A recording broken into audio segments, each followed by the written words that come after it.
Meeting, would you all please stand for the Pledge of Allegiance? I pledge allegiance to the flag of the United States of America.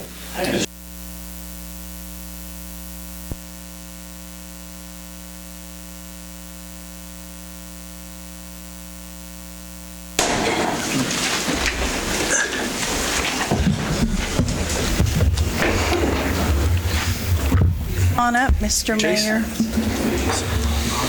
You're all good. Just getting. Anything exciting? No. Is this what you sent email? I didn't get a chance to read it. Is this our third time? Something like that. Anybody want to join him or not? I'm just gonna picture. Want your family up there? Sure. Not the whole family, but the ones that are here, okay. Yeah, the ones that are here. I was gonna say if the whole family. The bus will be here in a little bit. Everybody wants the baby. Okay, raise your right hand. I, Steve French, do solemnly swear do solemnly swear that I will support the Constitution of the United States that I will support the Constitution of the United States and the Constitution of the State of Kansas, and the Constitution of the State of Kansas, and faithfully discharge the duties and faithfully discharge the duties of Mayor of the City of Iola. of Mayor of the City of Iola. So help me God. So help me God.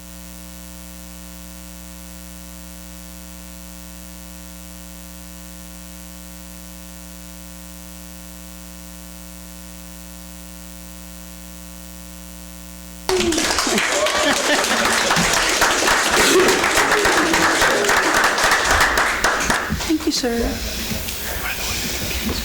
You will after I'm finished.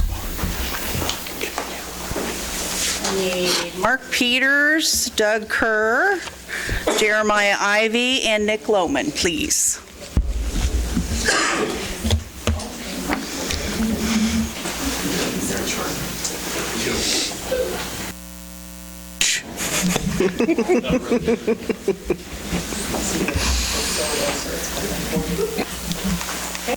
Right hand. I, and state your name, I, Jeremiah Ivy, do solemnly swear do solemnly swear that I will support the Constitution of the United States of America that I will support the Constitution of the United States of America and the Constitution of the State of Kansas, and the Constitution of the State of Kansas, and faithfully discharge the duties and faithfully discharge the duties of council member of the City of Iola. of council member of the City of Iola. So help me God. So help me God. Good job. I need This is where you guys are kicked out of your seats. Josiah's making a run for it. And then, Mayor has some. I just heard Corey say Are you it. gonna come up here, Mayor, or you wanna go to your seat? What do you want to do?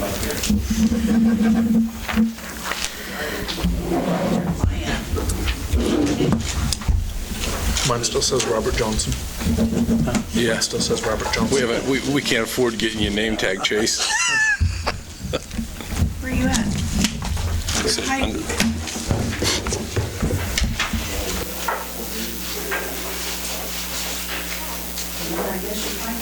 Well, I guess we'll wait until they leave. What's that? Their seats. Yeah. Actually, like musical chairs, there's only 7 seats. Yeah. Musical chairs. Kick them out of your chairs. All right, we have 3 outgoing, Josiah D. Albini, Benedict Middleton, and Joe Wyckoff. We really do appreciate the service you've provided to our community, serving on city council. It's been a good run, and we appreciate your time. And there is a plaque for each one of you, Josiah.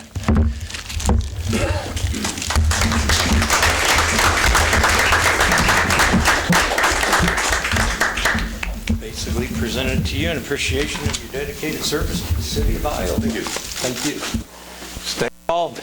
I know you will. Mr. Joel, thanks for reading.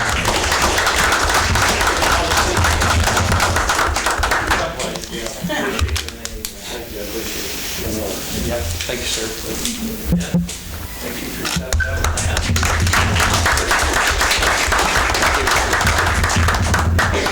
Hey, Joel, get your name tag. Yes. That's right. Your block.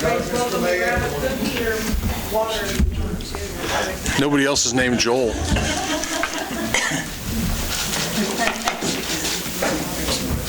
Okay, now you three get to sit. Okay. Appreciate it. Yep. Now the fun begins. If you are here for the ceremony and you don't wish to stay for the meeting, you're welcome to leave now. We would love to have you stay otherwise.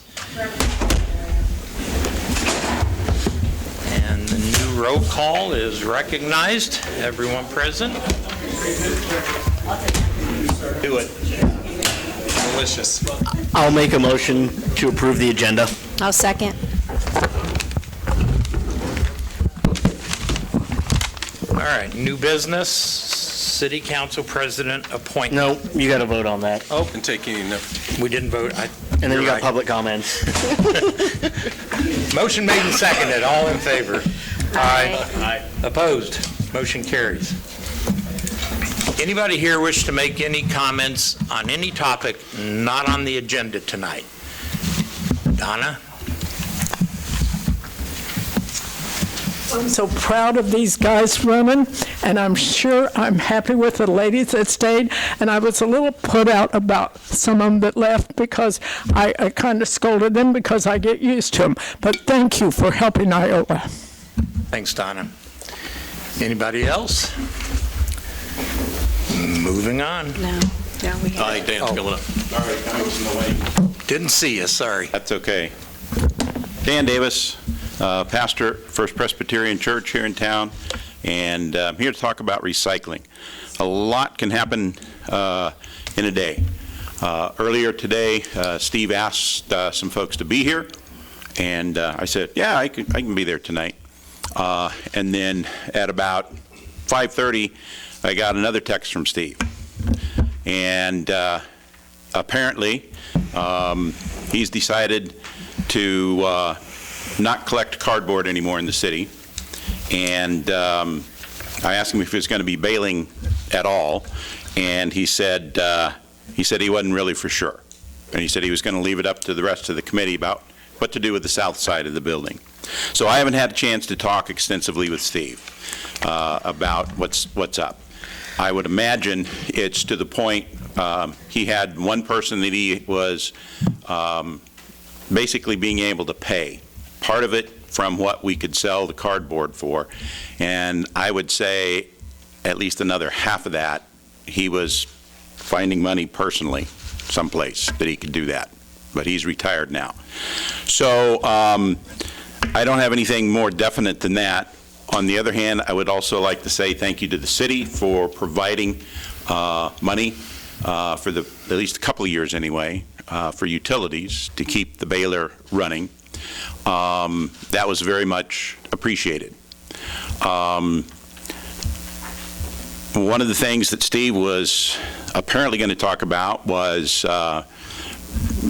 when are we going to sit down and talk? Or if you have sat down with the county and talked, Steve said they didn't, call and ask him to come. I was never invited to any meeting.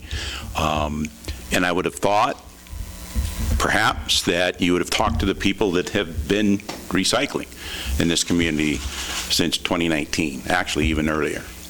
The last time that we had, I thought, a pretty good discussion during these chambers was, you decide, yeah, we're gonna do something. When's that gonna happen? Well, we've already set the budget. So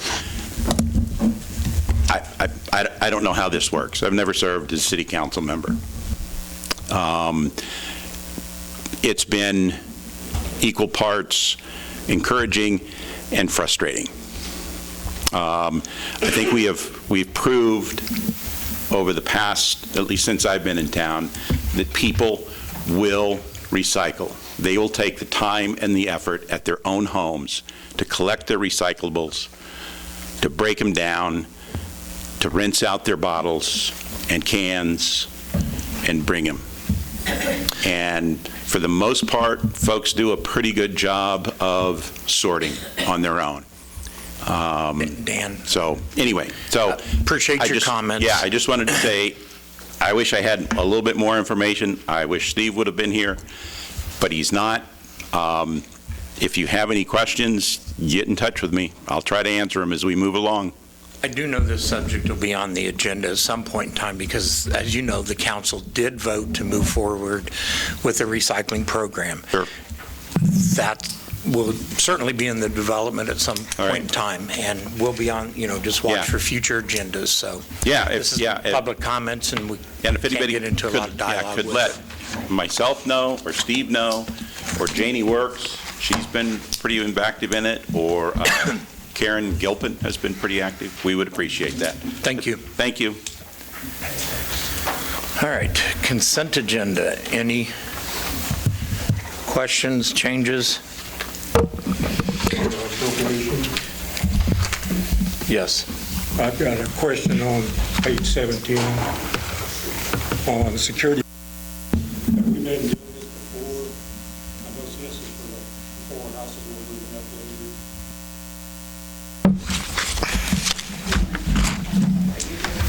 Sorry, I was reading my... He's asking about the security first title. We do that. Oh, yeah.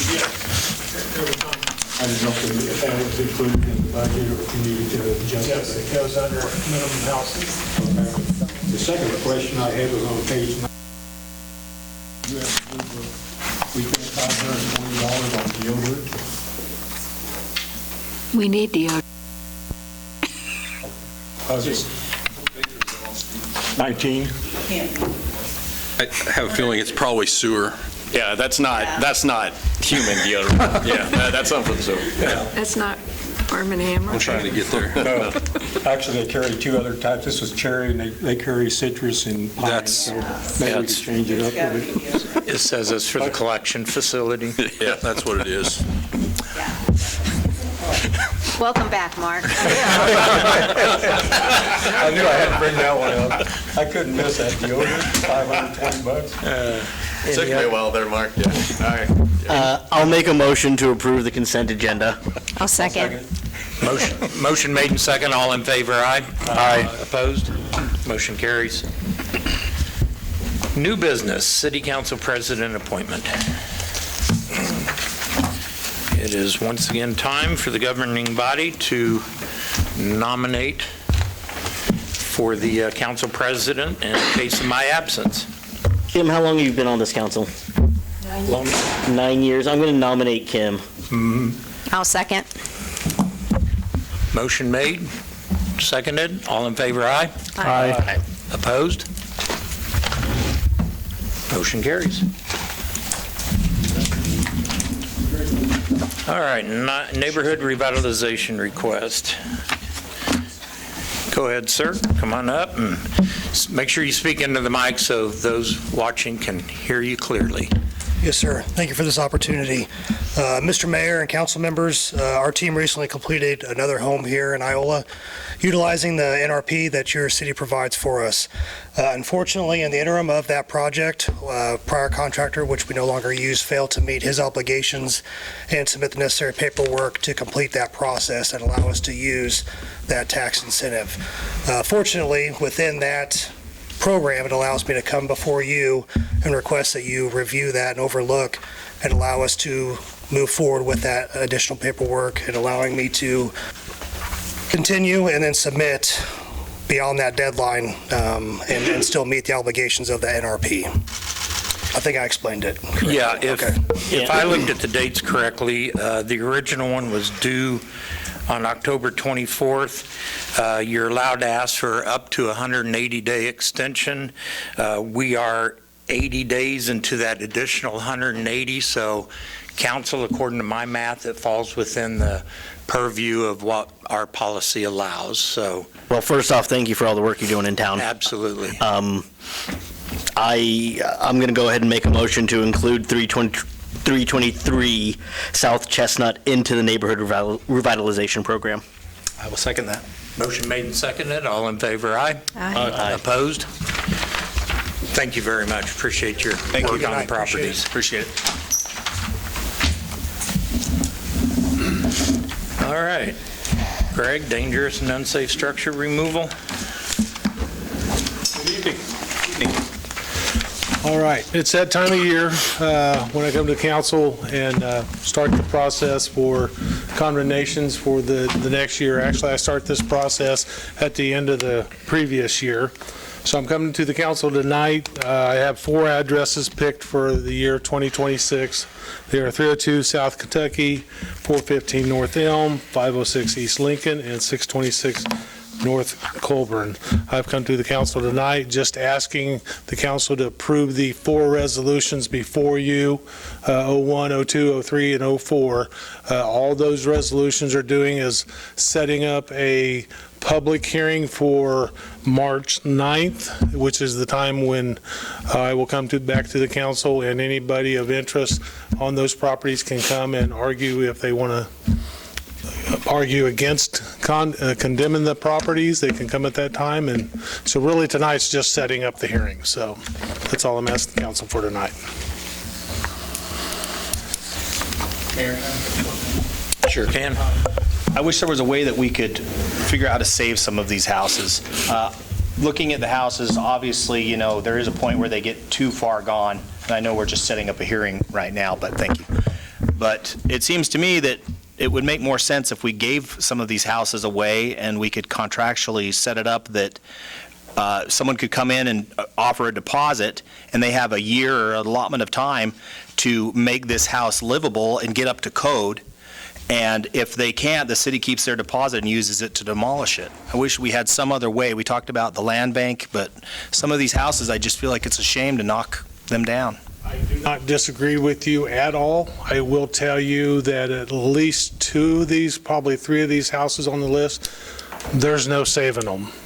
I agree with you on this list. On this list, I hope the owners come and argue, because I think the house is savable, but I can't get the owners to do anything, and I've had numerous citizens come complain to me about this house, and it's to the point that I have to do something. I understand, yeah.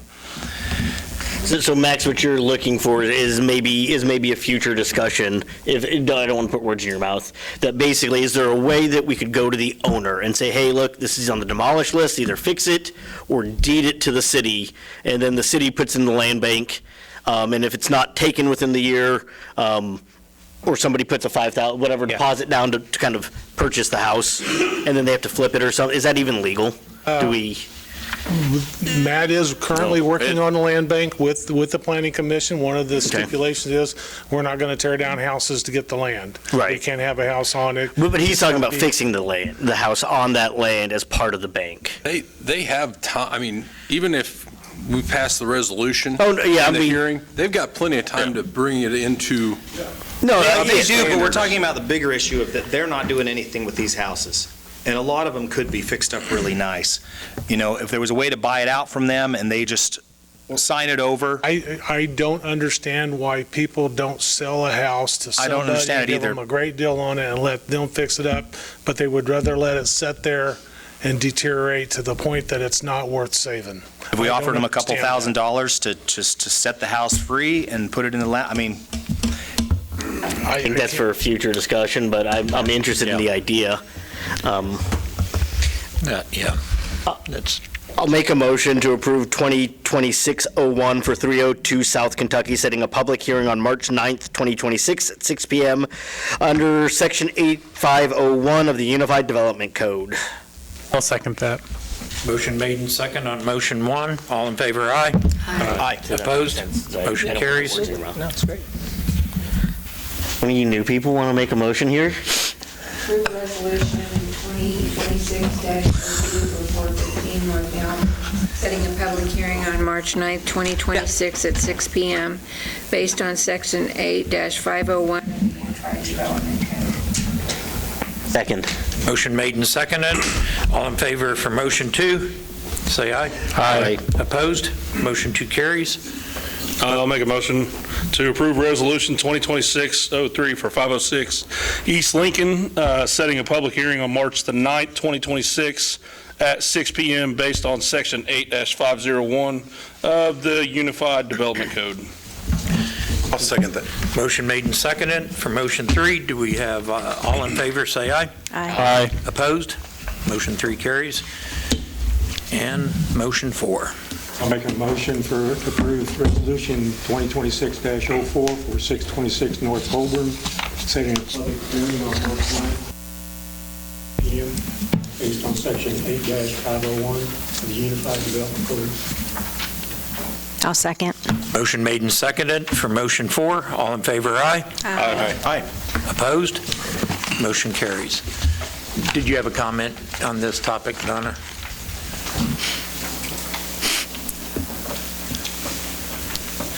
Years ago, I was on a committee that we did this, and I've had students come back. We looked at all the places around town, and then we wrote to the code people that we thought they should be gone. This is 29 years ago. Some of you weren't even born yet. But anyway, I go by because so many of my students will say, well, you take me by my house I used to live in, and I always go to Greg. I started to say Corey. I go to both of them. But anyway, my kids say, oh, this is a dump. Why do you let that be? And I go around all the time looking for them because I have so many kids that will ask me to take them to it.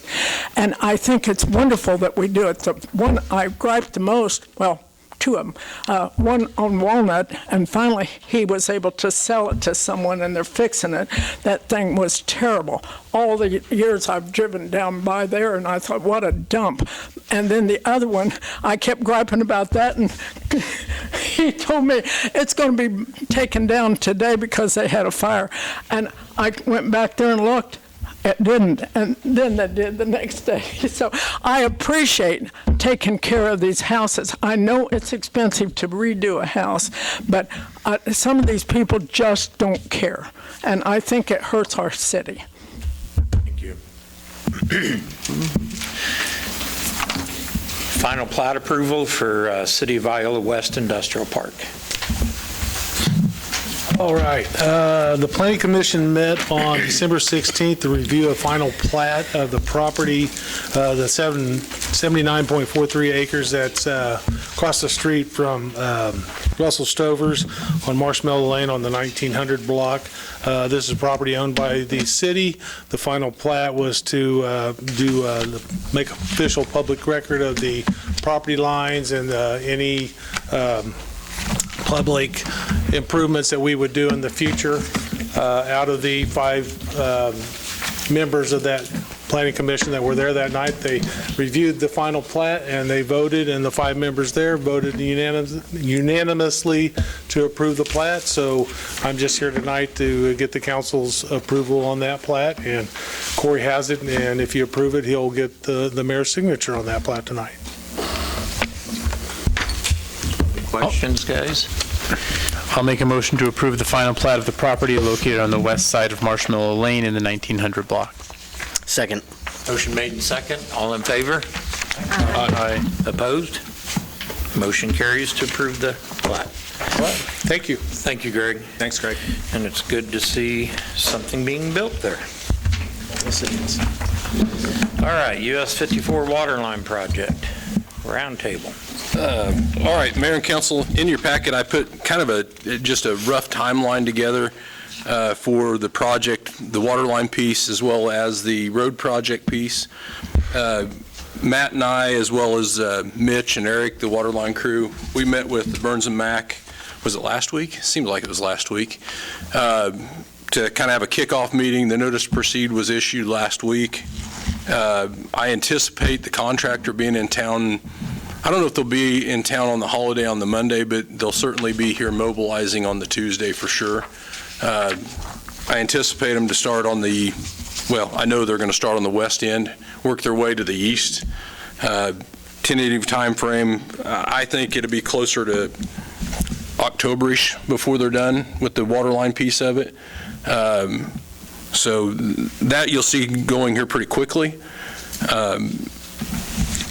The The street portion of the project, we're still not exactly sure if it's going to let in February or March. I'm leaning towards March as close as we are to February already. I don't foresee it happening. KDOT hasn't gave us that official date yet. But if that takes place in March, I really think that we'll be probably May before we see anybody in here as far as contractor mobilizing for the excavation. And I threw in a couple dates in here just for the next meeting. We'll have Dave Arterberry with Stifel here to talk to you about the funding mechanism that we're going to use to fund the project. We've got a pretty good plan there. And then in March, like I said, it should let with KDOT. April, I will hope to have a contract from KDOT. Usually it takes about 30 days after the letting to get that KDOT contract in place or get it back to us for signatures. With this being a partially funded, I mean, a little over $4 million from KDOT, it will go through their letting process and not ours. The rest of it will be funded out of the sales tax fund, or the bond payments will be. Corey? Yes, sir. I know we've changed this project multiple times. How far, do we have an idea of how far east and west we're going? Because I know we've shrunk it and grown it and shrunk it and grown it a couple of times. This project will run from the concrete at Sonic McDonald's area on the western end to roughly Ohio Street, which is a block past Kentucky. That is probably the most dire need. The rest of it, we could get by with an overlay in those last 2 blocks. I hated to cut it out, but it cut the project down considerably in dollars to get us to the bond payment that Matt and I were comfortable with. And then, but we'll redo the intersection at Kentucky, and the concrete will go to roughly Ohio, as well as the water line piece will go right out there to Ohio. Just make sure we get all the new water main underneath what we're going to tear up and rebuild. As you guys know, we've had a number of public meetings. My intent is they're supposed to be getting me, for lack of better terms, I'm going to put the cartoon or the condensed version of the project, kind of with a rough timeline, especially for the water line piece. I'm going to hopefully get that this week and get that out on our social media platform before they show up next week, and then also on the website to just kind of show a general timeline of where the project's going to go and how to work. One thing that you'll note on this project, it won't be the typical water line project like our guys do. It won't be open excavation the full length of the project. This is actually to try and limit how much road we tear up. It's going to be directional bored, so each block you'll see a big pothole basically, and then they'll directional bore that water line. So hopefully a block at a time you'll see them doing that, and then I don't know how many blocks they'll actually do before they come tie services back in. The downtown area has more services obviously than what we do once you get past, say, Buckeye Street. The rest of it's going to be pretty minimal as far as interruption of service, because most typically the houses are fed off the side streets. But that will start here pretty quick. And from what I understand, they'll stage the pipe basically in the block and only have enough to do 1 block at a time or 2 blocks at a time. We're going to allow them to use the area over by the rail trail west of Iola Auto Parts of ours to stage some pipe, probably put a job shack in there. It's closest to the project I could find for them, but it should work pretty well. Corey, will anybody see an interruption in water service from this? It'll be very minimal. There'll be times that when they reconnect from the old line to the new line, if they do it like we do, Nick, they'll energize a block or 2 at a time. So they get it laid, they'll get valves, and they'll be able to isolate that. They'll energize the new line, they'll be able to put the new taps in. So yeah, they'll work with that customer, as well as our crews will be over there off and on to help them, have point of contacts. We've talked about the restaurants, the few restaurants. Really the only restaurant, I think, and the coffee shop would be the 2 that would serve food. The rest of them are going to be hair salons, and we'll work with those as well, and offices. But we'll likely do those transitions either early in the morning or whatever hour works good for them. So by a short, we're talking a couple hours? Oh, it won't be that long. Once they heat those lines up, they'll have the line in place. If it's 2 hours, I'd be surprised. Our guys can usually energize them pretty quickly, so I can't imagine this contractor not coming in and being able to energize those taps pretty quick once they have the main in place. So yeah, I wouldn't see much interruption in service as far as that goes. Any other questions, guys? I know I'm going to try and keep the public as involved as we can with this thing. I know it's going to be busy. We're going to have interruption of traffic flow. The water line, not so much, but when that road project kicks off, it's going to be, I mean, we're going to be over there quite a bit. And we're going down to a 3-lane there? Yeah, it'll be now the square you won't see anything change basically from Buckeye to State. It'll be pretty much the same. But once you get past Buckeye, it's what they call a hybrid. So it'd be similar to State Street, North State. It'd have a turn lane in the middle with 2 outside lanes. Basically, that allows us to go in there without obtaining a bunch of right-of-way and cutting back into properties and putting wider sidewalks in, new curbs in. We've got some elevation challenges. Primarily, they're east of First Street on the north side that we've got to work with. There'll be a retaining wall put in there. It'll look a lot nicer. Jim and Karen Gilpin's yard is one that's got a big elevation too there in that one block. We'll have a retaining wall there as well with the sidewalk out along the curb, so it's not elevated. It gets it back down to the grade of the road.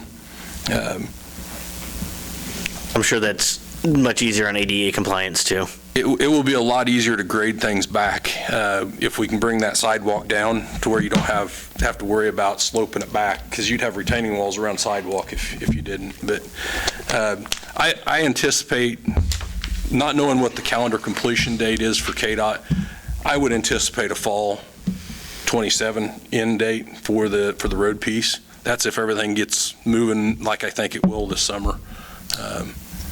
Corey, I have a question. Sure. Particularly the northeast corner of Jefferson and Madison.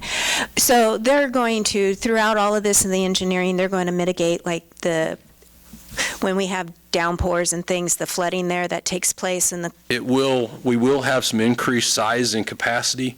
Keep in mind, we won't be going too far off north to south, and all your water is collected at those intersections and pretty much runs south. But they will be, new inlets, new storm pipe to tie in the intersections. So it should help. No doubt about it. It will help. The elevations will be a little different. Most of the finish grade, when I was flipping through the plans, you won't see the road grade change a lot. I think the biggest piece you'll see change is probably from that First Street to Kentucky area where it looks like it really got a big crown. You'll see that crown drop down and it'll be more flat. It'll still drain water, obviously, but it's not going to have that big drop off. Okay. I was hoping we can consider at least the businesses along the downtown area, reach out to them personally other than just the webpage. And I know we've done that in the past where they held meetings with them, but you've got several new businesses that have changed hands since then. And there has been some rumbling and some questions and comments and concerns about, oh my gosh, my business, parking. They don't know what the plan looks like yet. So if the city could open our door and invite them to personally come visit and talk, something other than just the web page. Not everybody catches that. I can certainly look into that. We've got a little bit of time yet before the road piece. The water line piece shouldn't affect a lot. Right. It might intermittent, take some parking up for a little while on the square, but it should be very minimal. The road project, I can work on send out a letter to the landowners or to the business owners on the square, and put my contact information out there. I don't know if in the past, Steve, I've not had a lot of success having a lot of people show up at those meetings.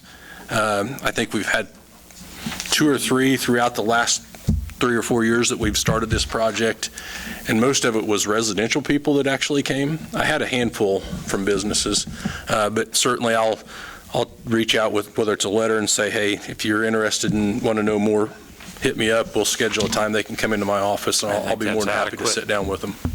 questions. Yeah, but the good news is there's no detour on this, right? No. Okay. John, the only thing that likely will affect the businesses is parking. Traffic flow will still go east to west, two-way traffic. It just depends on the contractor which side we do start, whether it's the south side or the north lanes. But I anticipate not having parking at all. If we're lucky, maybe some parallel parking along the curb on the side they're not working on.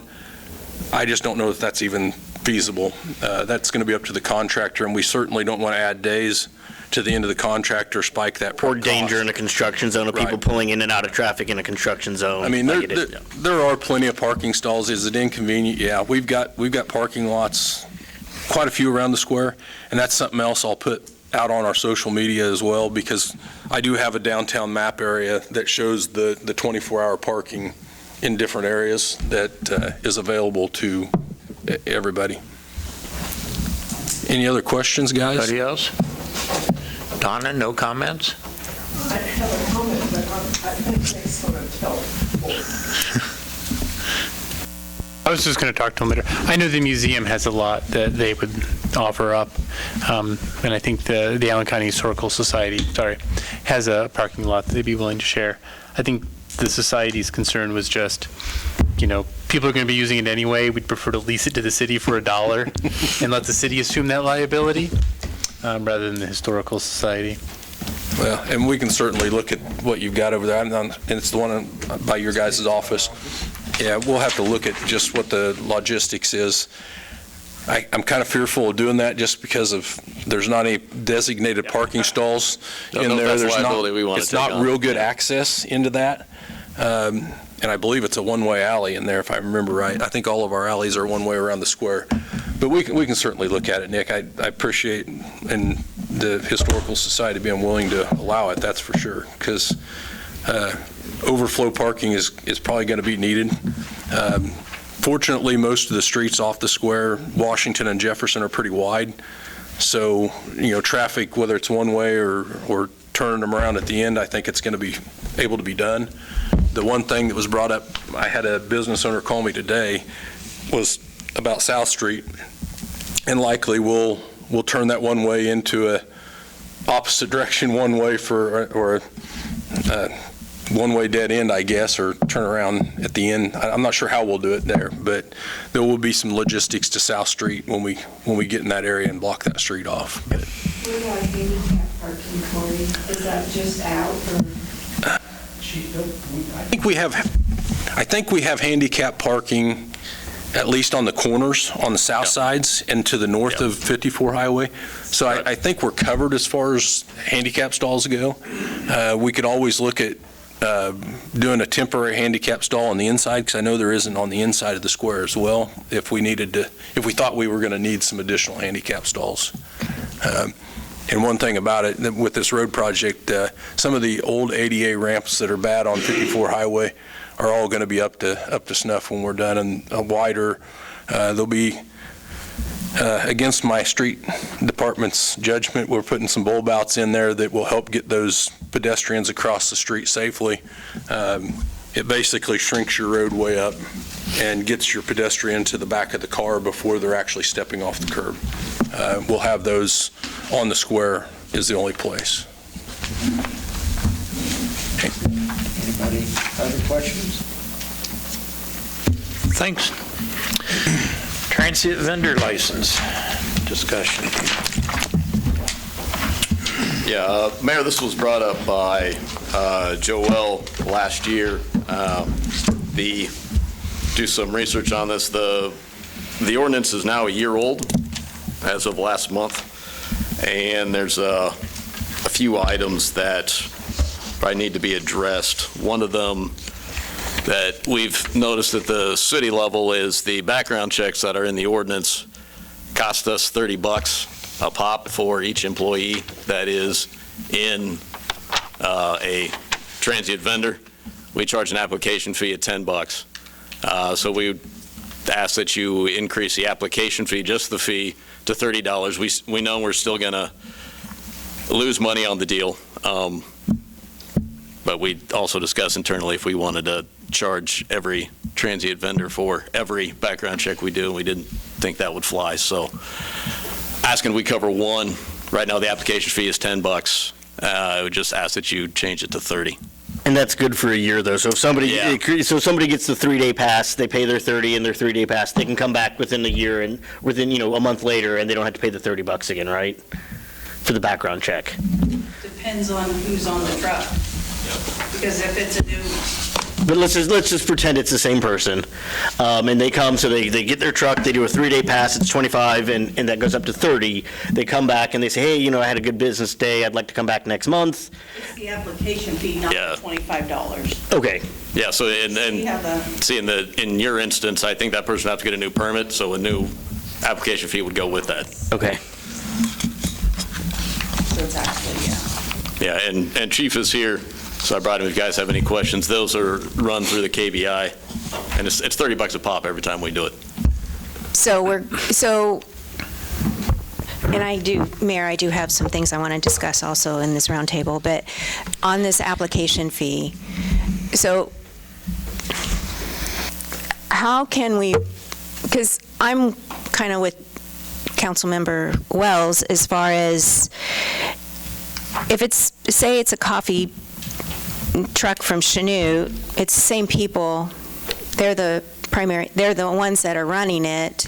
So if they want to do a 3-day weekend, they've got to pay the $30, which I'm okay with, and the $25 for the 3-day permit.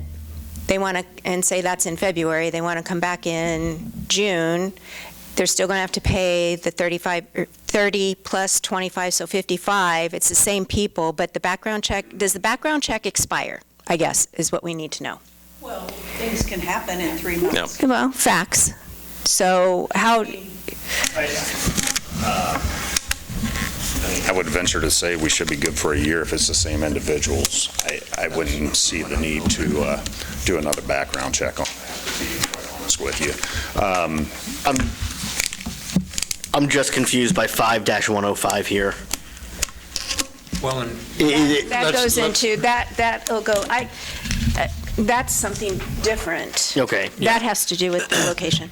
And realistically, if somebody had a background check today, it's not going to be on, that say they get arrested for meth in their car a week from that background check. It's going to take a long time. It's going to take 9 months, a year. And the only it's got to go through the system, and they have to be found guilty before it's there, yes, correct? And you're only getting conviction data. You're not getting arrest data. Right. So, yeah, it's not going to be on there. It's going to. So I'd like to consider that the background be good for a year from the. I would say calendar year. Calendar It'll year. be easier. I mean, sign up in December, you got to do it again in January. Sign up in January, good till January. On the background check. Yeah. Because But that's for the same people.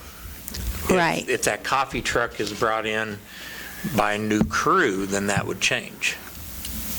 Okay. Well, Because it's not the business, it's the people we're checking, per se. Can I ask you a question about the background checks we've done? We've been doing these background checks for a while now, right? Have they ever turned up anything to where we've denied a permit for somebody? Yes. Okay. I don't have a problem with the background checks. The background checks are to protect the public. So what are the things that we've denied them for, if I may ask? What sort of offenses or? Some of the businesses have been fraudulent businesses themselves. Okay. We also, the things that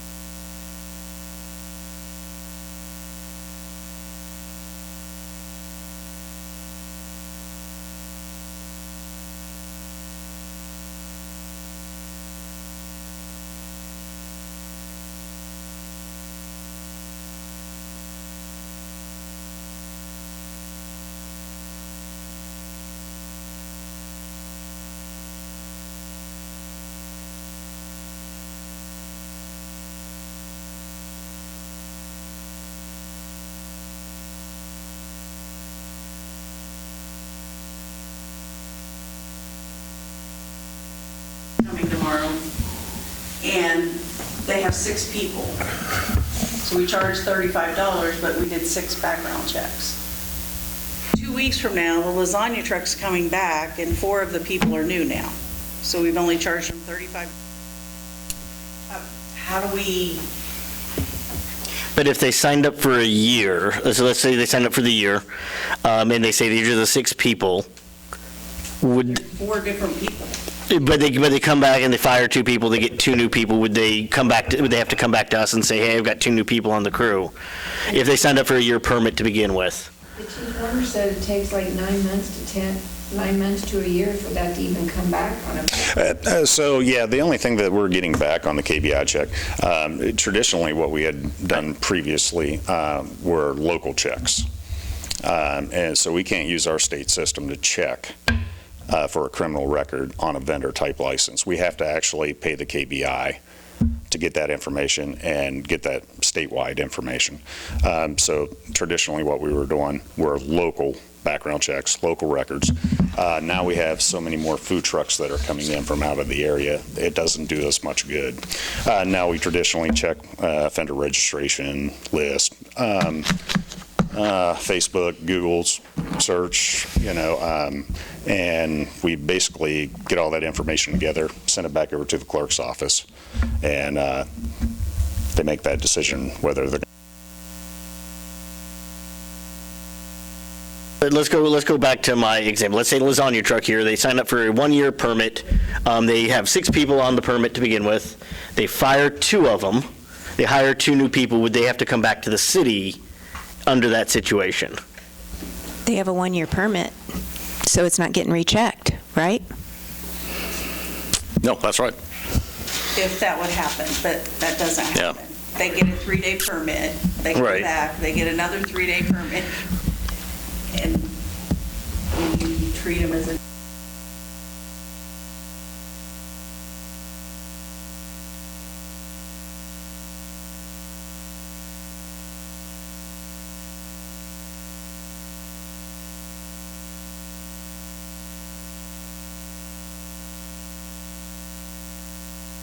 But if they signed up for that year to begin with, we wouldn't do another background check on them. What if they signed up for 3 months? If they were in that 3 months, we still wouldn't if they changed their staff, right? I mean, I imagine there's some turnover in the food service. If they came back, if they signed up for a 3-day and then 2 months later they came back and they're different people, we're different, or, I mean, you guys, it's your decision. I'm just saying. Mayor, can I interject a little bit to be able to bring our new council members up to date as to why we're even discussing this to begin with? Okay. First of all, back in March of 2024, I brought it to the council to look into amending our ordinance that we had dated from 1998. We created a committee. We met. We did some tweaking.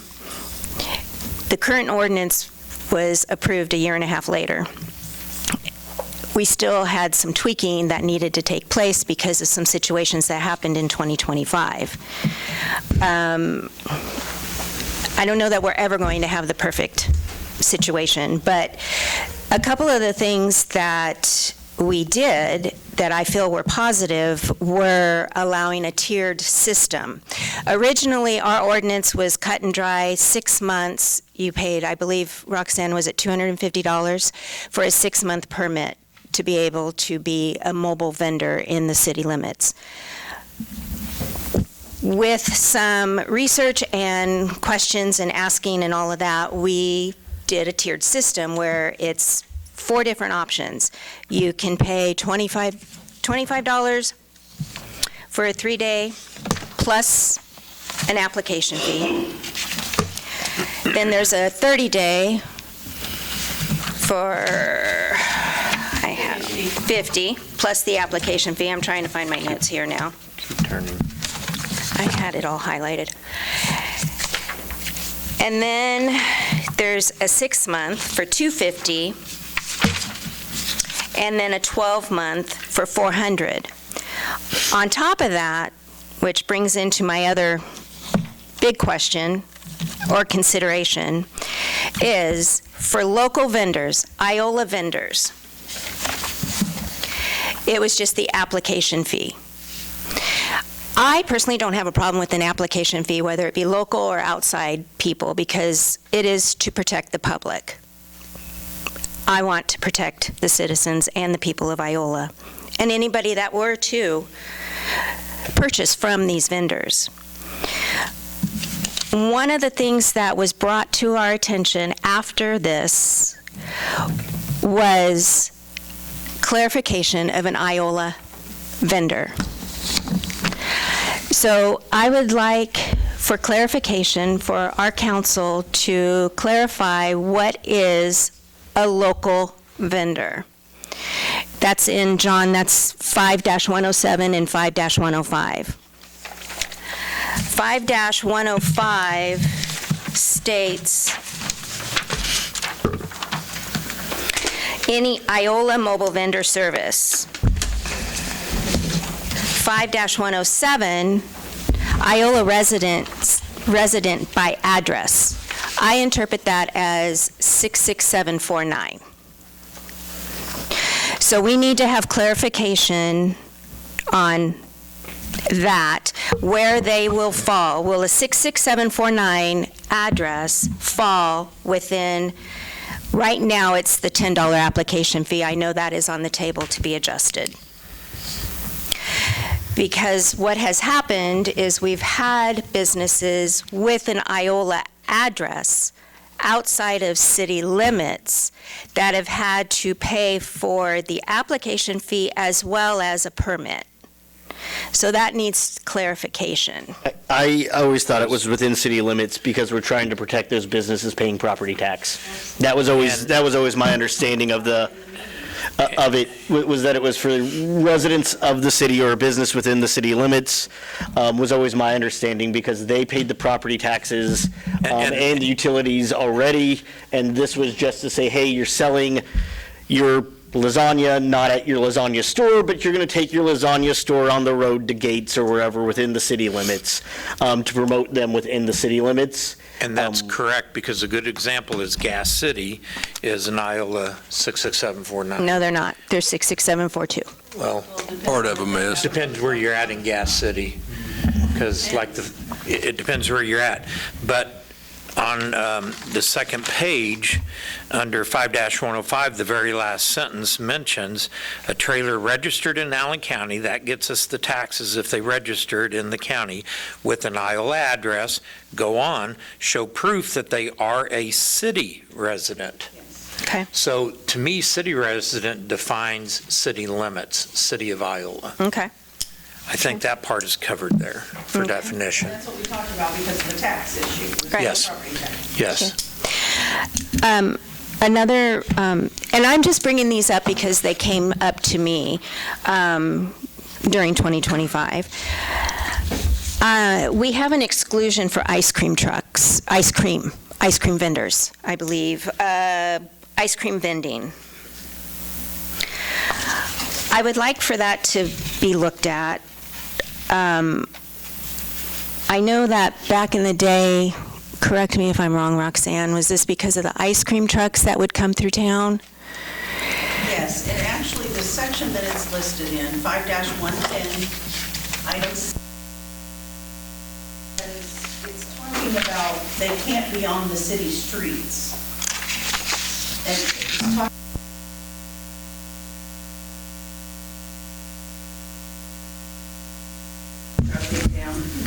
where else could they sell? I mean, they could go to one place, but they always did drive around. And it's not very many years ago that we actually had an ice cream van or something driving around selling yeah. too. Quite often. Yeah, last summer. I mean, it's That's why it was in there, and that's exactly what that section talks about, is you can't sell on the streets, but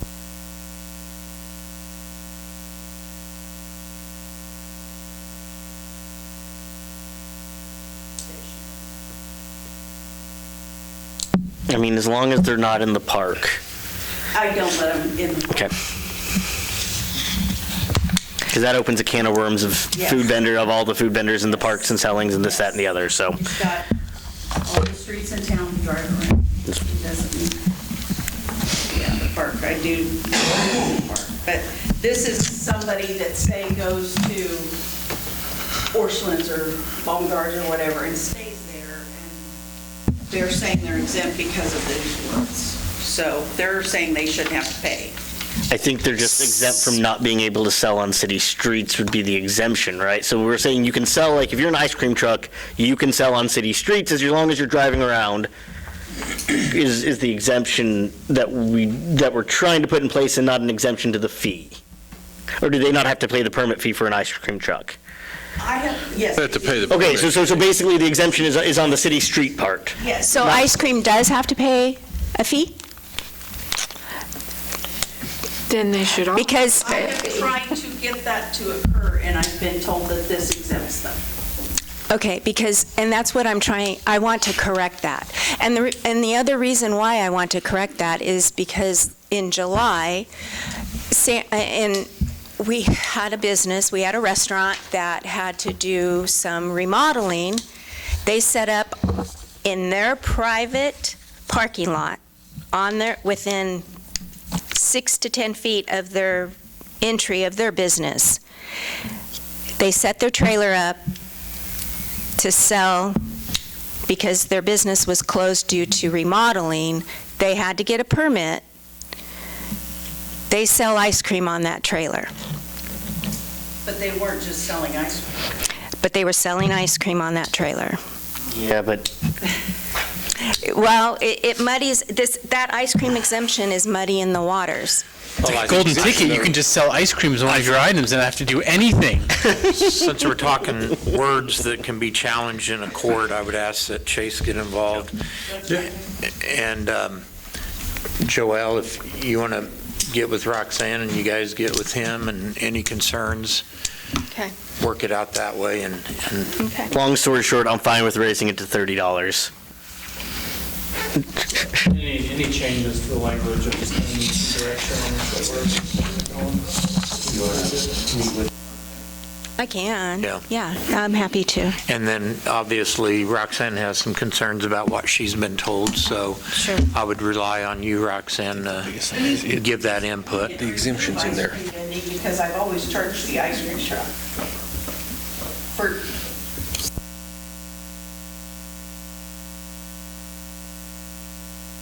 As it should. yes.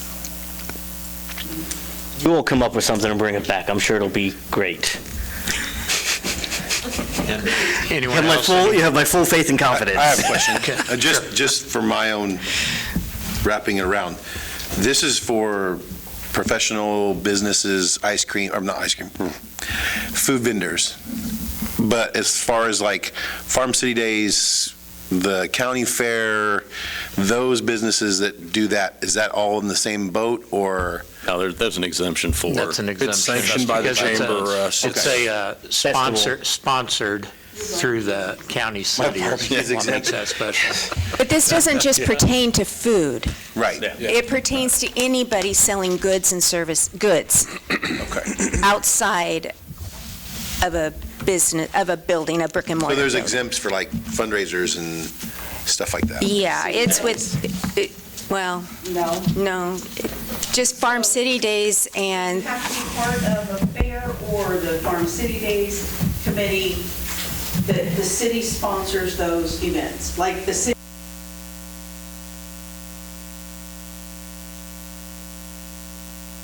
When they have their carnival and they have food booths, they're a nonprofit, so that's okay. But you can't just do.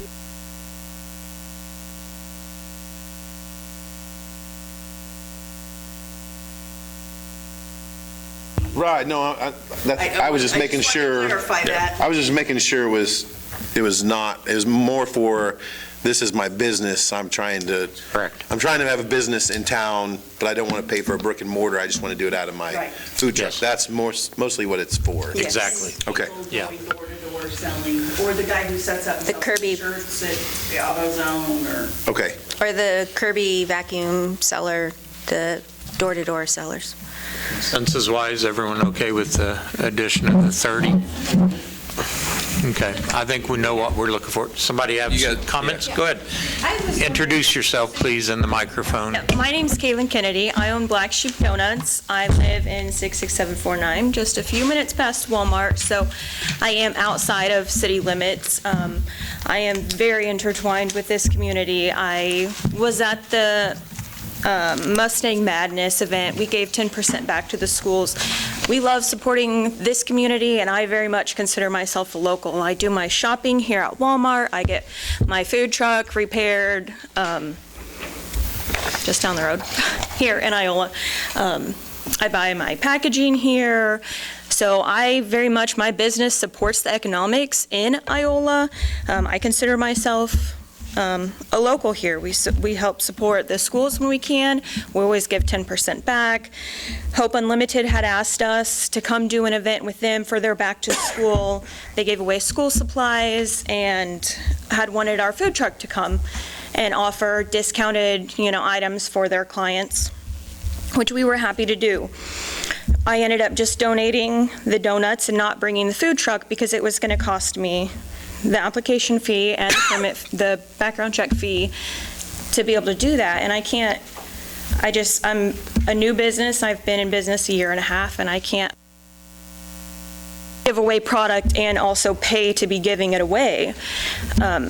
Also, we've been asked to come to the farmer's market. I've got friends that are on the board of the farmer's market, and they're like, hey, farmer's market's dropping. People aren't showing up. We would love to have some food trucks come show up. They draw in a crowd, but we have this problem of the city charging this, and we have to pay to be at the farmer's market, so it's a double whammy to have a food truck at the. And your food truck is registered in Iola Yes, and Allen County? All those first two categories except the third, because I live just a couple minutes past Walmart. Okay. So does the city, they don't support the farmer's market when you said it's a city-funded? I think we give, $1,500 to the farmer's market?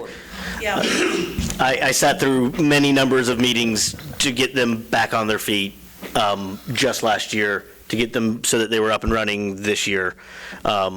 We definitely do support the farmer's market. And wouldn't she fall under the trailer? A trailer, what do you mean? The sponsored exemption. Yeah. I've lost it now. I apologize.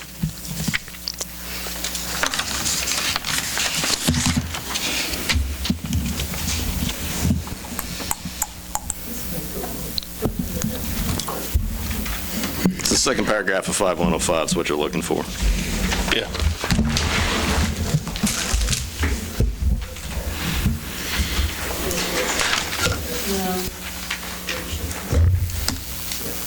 She's not an Iowa. Yeah, it says with. That's why the language is confusing, because it says one thing and then it also means another. It's the verbiage, I would argue, wasn't vetted properly, and I can take some blame for that. But the way it's stated, with, it's the trailer registered in Allen County with an Iola address. We've interpreted that as within city limits. The impression I got from you all is it was within city limits. Would you like us to continue to do that, or would you like us to not continue to do that? That's the kind of direction we're looking for, because her point is valid. Because she has one, but not another. Most beneficial for Iola to get So the it's food two. trucks here. So there's two clauses in there to meet. It's the registered and then with an Iola address. And our interpretation, Iola address, and it's not defined, Iola address is within city limits is how we've enforced it. There was one person stating possibly look the other way, or possibly change, I'm sorry, we put words in your mouth. Possibly take a look at that. We've interpreted that as within city limits. The impression I got from you all tonight was to continue doing that. That's the clarification we need. Do you want us to be within city limits, or do you want 66749 Iola? That does not necessarily mean within city limits. That's the clarification we need from you, and then we will put that, Chase will put that into the policy itself. That's an issue that's been brought up. Steve, were you around for that annexation debate many moons ago? And the individuals in that, It's called Not Douglas. Country Estates. Country Estates. We're very adamant about not joining the city. And we said, hey, look, you have all these advantages if you join. Here's the property tax, here's the utility abatements, like you get cheaper utilities. They were very adamant about not being part of the city. Like, that was one of my first meetings many moons ago. And so, like, the advantage of being in city limits is you get these advantages. The disadvantage is you pay city property tax. I'm city limits here, because I think the entire point of this was to protect the individuals paying property tax here. And I don't think that's probably uncommon with other cities that have the same licensure. It's going to be the incorporated city limits. I mean, that's just standard. Now, if the individuals up north want to talk annexation again, it's been a decade. I don't think they do.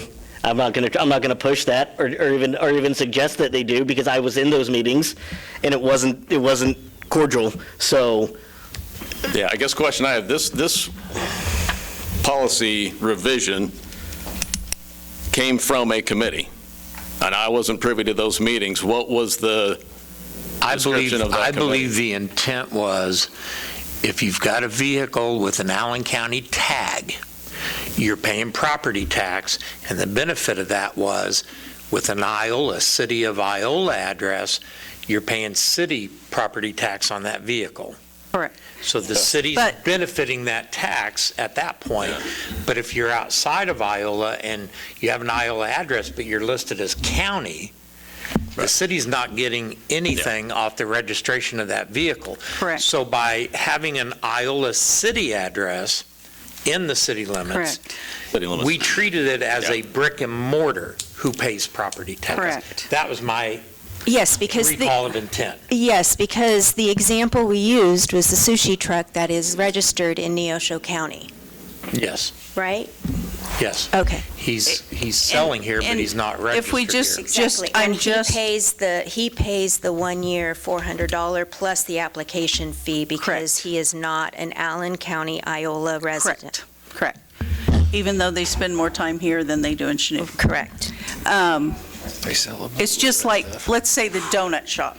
The donut shop supports the city in every single way she listed, but they also pay property taxes on their property and their home. So, in the city. Yes. So that's. As her taxes, doesn't it go to the college in USD 257? It doesn't go to your tax base inside It doesn't go to incorporated the Iola. city of Iola. But they're in the city of Iola. The school and the college. Right, but that tax base collects like me, too. I mean, you could, 66749 outreach is quite a ways outside the city. Yes, and then that argument can go with the city of Moran and La Harpe because they also are in Allen County.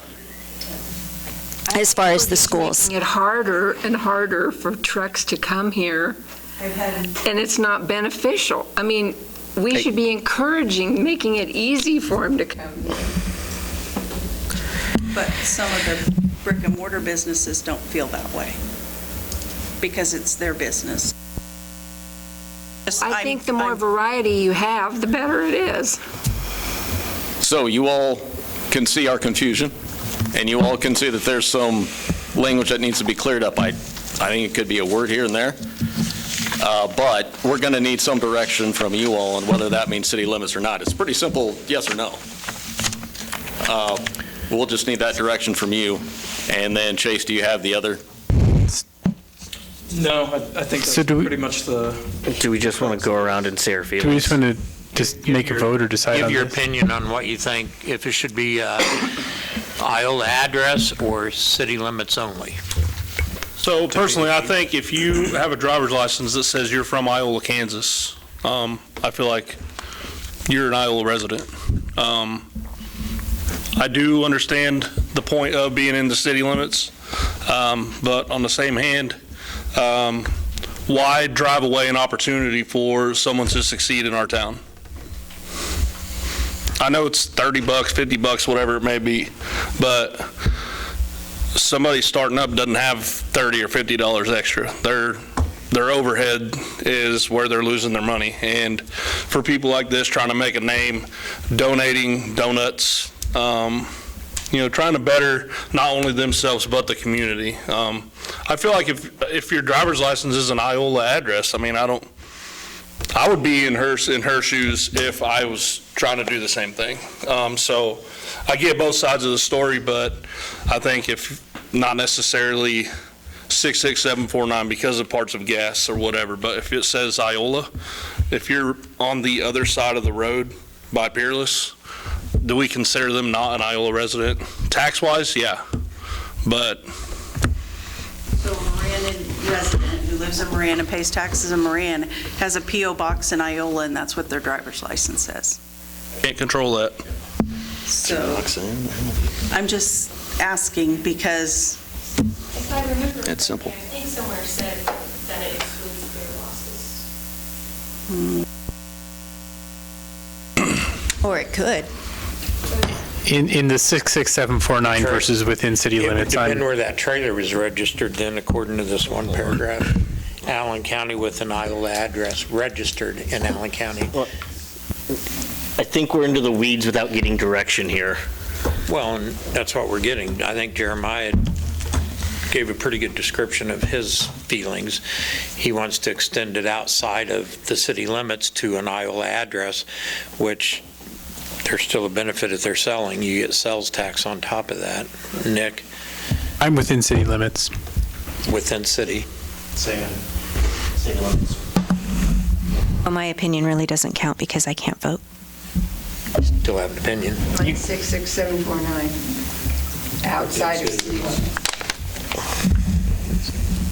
I would feel like, I get the city limits thing, but there should be an exemption, just like we have exemptions for the gentleman we gave an exemption for on his permit that didn't get filled in time.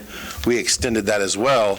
To look at someone's business and say, well, you're on this side of the road, so you're out. If you're on that side of the road, you're in. And we're not talking about someone that lives all the way to Colony. We're talking about someone who literally can see the town from their house. And they have kids that go to our school. They're in our rec. They shop at ours. I get the rule, but I think there should be a way to come appeal and say, here's what my situation is. Do I have a right to at least make an exemption? And maybe that person's business, because we give them an exemption, maybe that business takes off to where they get excited and they go, you know what, I'm going to get a brick and mortar now because I've got enough business coming. So we've been an incubator for someone to possibly fill up an empty spot on the square. And we were able to do that because we gave them that opportunity, where if we just turn a cold shoulder, then maybe they just go, well, it doesn't work. After a while, they shut it down. So my thoughts.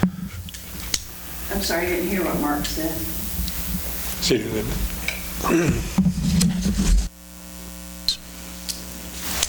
Sounds like we're split.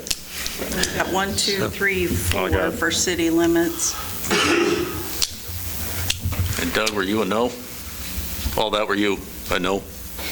To me, it's yes city limits, no city limits. Well, I would just have to say, if we can do an exemption, I would say no city limits, but. But the problem is with an exemption is someone's coming to me a week. Yeah, it's 4-3. It's 4-3 to keep it in, to keep it city limits. So I have an opinion. I am not voting on this. I don't believe in the exemptions, but in this particular situation, it is an Allen County, Iola registered vehicle. That is the business in this particular situation, and that is where it is muddy and unclear. So that is my opinion as far as where it needs to be clarified. And how many locals do we have coming with food trucks that are trying to do this? Or is it more Kansas City, Tulsa, Coffeyville, whatever? Well, are we seeing a lot of locals? You don't see a lot of food trucks, do you? No. No. Yeah.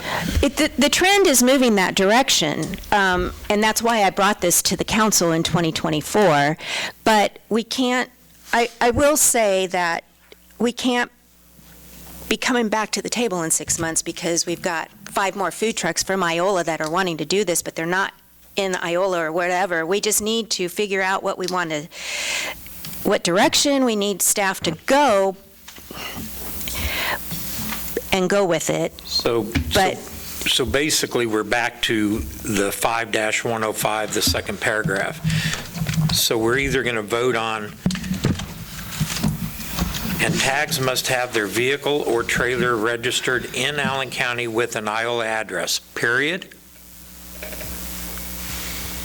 Or the second choice is proof that they are a city resident.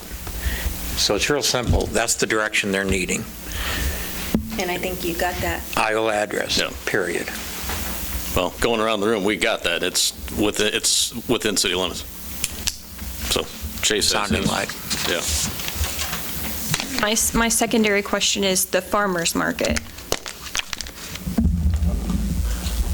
Does the city support the farmer's market like we do? Well, it's not just the supporting it, it's Sponsorship, because we support all sorts of organizations in town, the Historical Society, the BOLIS, the school districts at times, right? I mean, I wouldn't be opposed to having them come and talk to us about having an exemption at the farmer's market, but I want more information on it, about what they're planning to do, but I could see that as being one of our exempted. Well, it says fairs or celebrations, in which all or part of the expenses of the fairs or celebrations are paid for by the state, by the city, or any other government. So I mean, number 2 under the exemptions, my take is that they wouldn't need a permit for the farmer's market, but you get outside the farmer's market, they would. Similar to the sidewalk sale, we do the same thing with the chamber sidewalk sale. We allow them to do it then. So to me, the farmer's market's a celebration in the community, or whatever you want to call it. Don't we give them money now? Yes. I would argue that's a sponsorship of ours. I mean, I wouldn't have a problem. I wouldn't have a problem with the farmer's market being exempt from this at all. Sponsored by the city. So do we need to change it where it says fairs and celebrations? Because, see what I'm saying? It's not really considered, the farmer's market's not considered a fair or celebration. No, but. She knows. Really, I thought so you the could two see the things word. are, one, it sounds like I need to change it to city limits. But two, the exemptions, I can change it to where we add the farmer's market. I just need to know, so. It's as simple as putting it in as an exemption. Yeah. But the whole point of it is when they're in the farmer's market, that's just during the farmer's market time. When they're outside of it, that is Thursday from 3 to 7. 5:30 to 7. 5:30 to 7, in that very specific time frame, that's when they're exempt. But if a transient vendor is outside of that time, they got to follow the policy. Or that zone as well. They got to follow the farmer's market policies. So you can't set up on the north or south side of the farmer's market outside of the farmer's market. Got to be in conjunction with the farmer's market. And I would suggest then too, if the farmer's market makes you pay a booth fee, you'd have to pay the farmer's market, just not the city fee there. And no electricity will be provided at farmers markets. Is that all your questions? I replied concerns? 240. Nope, that's it. Thank you. Thank you for your time. All right, I think we know what we need to do. Clear as mud. Thank you. All right, good discussions, guys. Council and administrator reports. I think we'll start over here today. Doug, anything for us? No, I just, first one, excited about it. Excited to get on board and see if we can make some things happen and grow our community. And one thing I've always thought about since we lived here in 2012 and moved away and had an opportunity to move back, moved into another small community, and got to work within their rec and city and stuff. My big thing that I would like to do is really be a good communication piece to connect the city to the school, or connect the city to the community so they know what's going on. Been a public school teacher for 27 years, and communicating with parents is so huge to let them know what's going on, and I feel like this is we're in the same ballpark here, letting the people in the community know what's going on, like you said, be transparent with everything with the road. I think a lot of things that I learned on my trip the other day with Corey, never even realized that the curb going around 54 is right up against that wall, that retaining wall, and, a semi drives by and that collapses, we got a big problem. But when no one knows that, but you get explained, you're like, well, that makes sense to get fixed. So I feel like I just want to be a good communication piece and ease people's stress when they're dealing with things like that. Awesome. Welcome. Art? I'm back. You're back. Yeah, with your deodorant too, right? Thank you, Mark. Nothing. Joy. I just want to welcome Jeremiah and Doug, and I guess welcome you back, Mark. And Nick. It's almost like you've never been gone. I'm always here for you. As I am for you. That's all I have. Thank you. Thank you. John? Remember, school's starting back up, the college is starting back up, this high school's already back, is that right? Watch those directions, kids are back out, they've got some new toys, probably some bikes and stuff, playing with it, not watching where they're going. Be careful out there. That's all I got. Thank you. Max? Want to give a shout out to the crews doing the lights for Christmas time. Our city really couldn't look any better, I don't think. And I think people coming through town really got that impression when you see the festive lights up. It just really makes it special, and I am so proud to be part of a city that goes out of the way like that and just does such a nice job. So thank you for everybody involved in that, and welcome to everybody new. Looking forward to working with you. Nick? I think with all the weather we've been having, I think it's good to remind people that you have, I think it's 24 hours after snowfall to shovel your sidewalk. You're shoveling sidewalks, is that what I heard? That's what I heard. Shoveling the snow. That's what I heard. 401 North Jefferson. That's all I have. Anything else? No, and welcome our new members. Okay. No, nothing much. Just I'm super excited to be here, work with all you guys, and I tend to get opinionated at times, and hopefully we can all be opinionated together and have fun with it. So I'm super excited. Again, welcome to both new members, and again, are grateful for those who have served and stepped away today. And just so it's known, transparency, Jeremiah is my nephew. And I do not know him as Jeremiah. So if I accidentally slip up and say Mina, there it is. Right. Childhood. He is known as Mina. That started back in football. No, with your I was coach? a little kid. I wasn't going to go that far back, but I was yeah. once a little kid, and I was hard to believe. Pretty mean little. But anyway. That's why I have a strong opinion. So glad you're here. Yeah. Thanks a lot. Anything for us, Mr. Vaughn? No, good. To the new council members, I'll get your emails set up, or my IT guy will get them set up tomorrow. I'll text you it'll be your first name dot your last name at cityofiola.com. I'll text you a password, and it's on the Gmail platform, so you guys can just jump on Gmail and log right into it. But Matt's weekly report goes on that. I'll send out the agendas on that as well. So we'll get that set up for you, and you guys can start checking that when you get time. That's all I've got, sir. We'll get the land bank up and running. Either we'll do the application process, thinking start the week of the 26th. I may just announce at the meeting on the 26th that starting the 27th, we'll get that going. But that will be up and running, and I want to welcome the new members. Again, we took Doug and Jeremiah out, and it never fails that new members, we had no idea how much stuff you guys do and how much equipment you have, and it never fails. New members. One of the first things we say, so guys, what do you think? And we cram everything into, about 2 hours?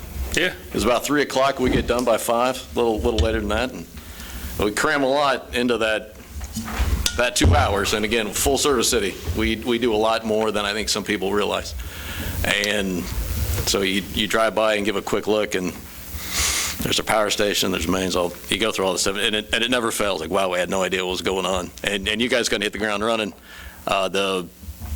Just Corey mentioned it during his talk, Dave Arterberry will be here on the 26th to talk financing. I gave you guys a primer on that, the weekly report, and guys, I'll send it to you. I got a lot going on with money, and we're doing this all somewhat on speculations. We don't know what's going to happen with the bids. Knock on wood, they come in where we hope and expect them to come in. But those numbers are looking favorable for us. But he will be here to talk about that on the 26th, and then from memory, approve the resolution and. Yeah, we'll do all that stuff to get the ball rolling on the financing part. The other one is. I think we pushed it back. No. I don't think so on the resolution and stuff. Everything else got pushed back. We've been telling you selling for of the a year bonds. we're going to do this in January. We're not changing that. What got pushed back was everything else. So we anticipate the bids. The bid letting was February 23rd for a long time, and then we got a wink and a nod. It might not be February 23rd. So we didn't want to change the schedule we had already set up. The other one was, and hit me, was Peerless. They have the job requirements that they have to meet in the economic incentive agreement. They weren't able to make them. They had to have between 100 and 120 new employees by year 5. This is year 5, and they didn't meet that mark. So I did inform them that they are in violation of that, and the stick was if they didn't meet that requirement, that their 50% city property tax abatement would be rescinded. I informed them that we plan to enforce that as it's written, but if they wanted to come and speak to you all, they could. I anticipate that happening on the 26th. So that's an FYI. I'd let you all know before that, but we anticipate them being here on the 26th. There's something else in that meeting that. Yeah, Dave's There's going to quite talk a bit for of a while. stuff on that agenda, but it's all, I mean, I don't know that there's. Yeah, we got some knick-knack. You got a couple agenda requests. We got some board appointments that we'll have for the next meeting. I can't remember anything else off the top of my head, guys. But those were the two main ones, and we'll discuss those at the next meeting. That's all I have. All right, thank you. Roxanne, anything? Do we do business cards for council members? I can't remember. Have in the past. We have, I know we have for the mayor. I'm not sure we have for the other I feel gypped. I never got my business cards. You didn't ask. I feel gypped. I didn't get any paperwork or business cards when I got on. Well, at least you guys have nameplates. Yeah. Well, yeah, well. They're a little harder. You got the credit card, right? I I got one. neck when you're out there in public, so. Tell me nobody gets a credit card. John, thanks for attending. Good to see you. Chief, thanks for hanging out. Motion to adjourn. Greg? Second. All in favor, aye? Aye. Opposed? Motion carries. Thanks, everyone.